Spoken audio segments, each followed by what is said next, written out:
Brother Michael Gamboa Abeleda po. Ito po ang aking storya na may aral po mga kapatid. San Vicente Ferrer po.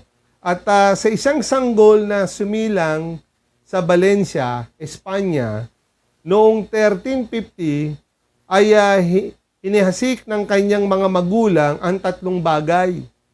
Ang matimyas na pagmamahal sa Diyos, sa mahal na Birhen, at sa mga maralita. Ang ibinunga nito ay si San Vicente Ferrer, ang mapaghimalang predikator at anghel ng paghuhukom. Ang isang daigdig na lipos na karangalan at kayamanan ay kanyang tinalikdan upang maging kasapi o sa orden ni Santo Domingo at pagkaraay naging propesor ng filosofiya sa pinakatanyag na Universidad ng Lereda, Catalunya. Naging konsehero din siya ni Haring Juan ng Aragon at Pedro de Luna, siya Papa sa Avignon. Samantala, ang katanyagan ni Vicente ay lumaganap sa lahat ng panig. Dinudumog siya ng mga tao sa kanyang pangangaral. Doon po siya nagtagumpay yung Latin, doon po siya nagtatagumpay sa salitang Latin. Noong October 3, 1398, nagkaroon siya ng isang pangitain. Nagpakita sa kanya ang Panginoon, kasama sina San Domingo at si San Francisco de Assis. At inutusan siyang mangaral sa mga tao na naglalakbay siya sa mga bayan-bayan sa Espanya, sa Pransya at Italia upang ipangaral ang apat na huling hantungan ng tao, kamatayan, paghukom, impyerno at langit. Maraming Hudyo o Moro at ereheng nagbabalik loob sa Diyos at nagsisi ng kanilang pagkakasala sa Granada. May 8,000 Moro ang naging Kristiyano sa Salamanca. Ang isang templong Hudyo ay ginawa niyang templong Kristiyano. Sinasabi na minsay binuhay niya ang isang patay upang mapatunayan lamang ang kanyang sinasabing katotohanan. Nang malapit na siyang pumanaw ay nakita rin niya, salamat sa kanyang pagmamalasakit, ang pagbabalik ng Papa sa Roma mula sa Avignon. Namatay si San Vicente Banis sa Pransya noong 1419. Napakaganda na istorya po ng ating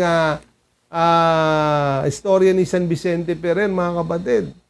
At siya daw po ay naging propesor ng filosofiya sa mga hindi po nakakaalam. At nang siya po ay sanggol, ay siya po ay sumilang sa Valencia, Espanya noong 1350, mga kapatid. Ay inihasik ng kanyang mga magulang ang tatlong bagay daw, mga kapatid. Ang matimyas na pagmamahal sa Diyos. Ayan. At sa mahal na Birhen at sa mga maralita. Ang ibinunga nito ay si San Vicente Ferrer. At mapaghimalang predikador at anghel ng paghuhukom. Ayan po mga kapatid, ang isang daigdig daw na daigdig na lipos ng karangalan at kayamanan ay kanyang tinalikdan upang maging kasapi sa orden ni Santo Domingo at pagkaraay naging propesor ng filosofiya. Kaya makatwid, si San Vicente Ferrer ay naging propesor ng filosofiya at pinakatanyag na Universidad ng Leredi, Catalonia. Naging konsehero din siya ni Haring Juan ng Aragon at Pedro de Luna. Ayan, ng Papa sa Avignon. Samantala, ang katanyagan daw po ni Vicente ay lumaganap sa lahat ng panig. at dinudumog daw siya ng mga tao sa kanyang pangaral. Ayan. Nagtagumpay po siya sa Latin, nagtagumpay po siya sa salitang Latin. At siya ay naging filosofiya o profesor ng filosofiya. Amen? Kaya nung October 3 daw, 1398, mga kapatid, nagkaroon siya ng isang pangitain. Nagpakita sa kanya ang Panginoon. Kasama sina San Domingo at San Francisco. Amen? De Assis. At inutusan siyang mangaral sa mga tao. Naglalakbay daw siya sa mga bayan-bayan sa Espanya. Amen? At Pransya at Italia upang ipangaral ang 4 na huling antungan ng tao, kamatayan, paghuhukom, impyerno at langit. Ayun po mga kapatid. Ha? Maraming Hudyo daw po, Moro at ereheng nagbalik loob sa Diyos at nagsisi sa kanilang pagkakasala sa Granada.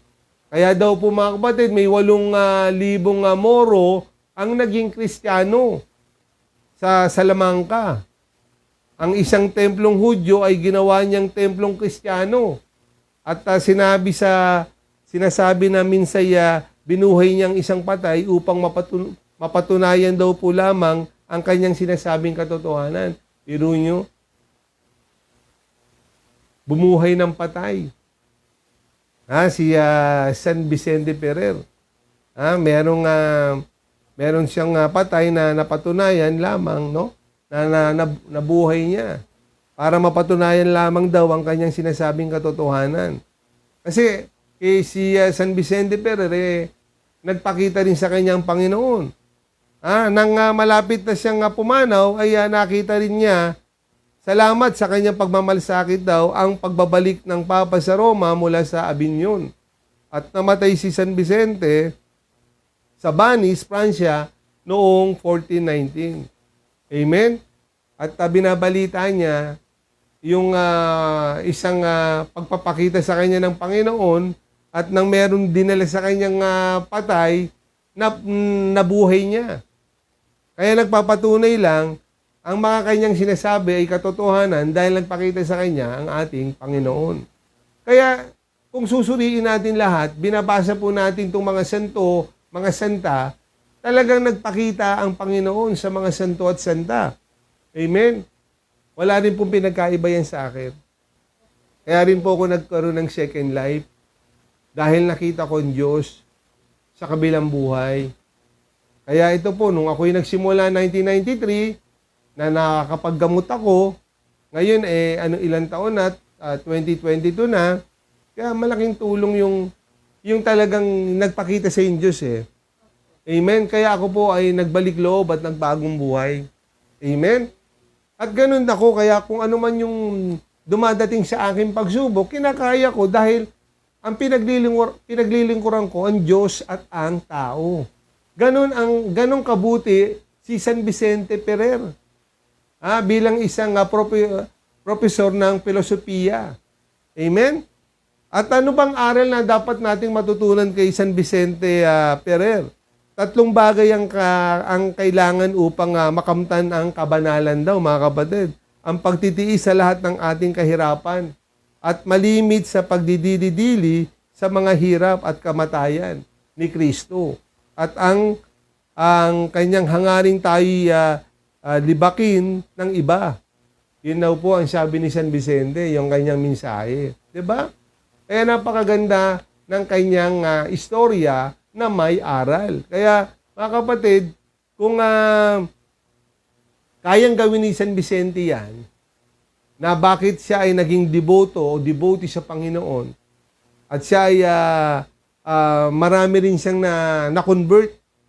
No? May mga 8,000 Moro ang naging Kristiyano dahil sa kanya. Biro niyo po yun, marami siyang nahikayat na magbalik loob sa Diyos. Ganyan kabuti si San Vicente. Parang ako naghihikayat po ako ng tao na magbalik loob sa Diyos, maaga pa lang, para magtamo ng buhay na walang hanggan. Linisin natin ang ating kaluluwa. Amen? Ganyan po kabuti ang ating Panginoon. Amen? Kay sa mga santo at santa.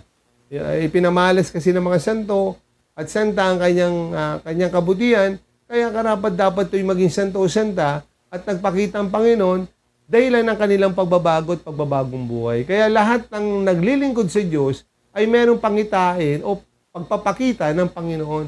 At yan po ay magpapatunay po ako, isa na rin po ako sa ganon kung ba't po ako nagbalik loob at nagbagong buhay. At bilang second life ko dahil nakita ko ang Diyos sa kabilang buhay. Amen? Mga kapatid, paki-like and share nyo lang po ito and then subscribe po at maraming salamat po. Palakpakan po natin ang ating mga sarili.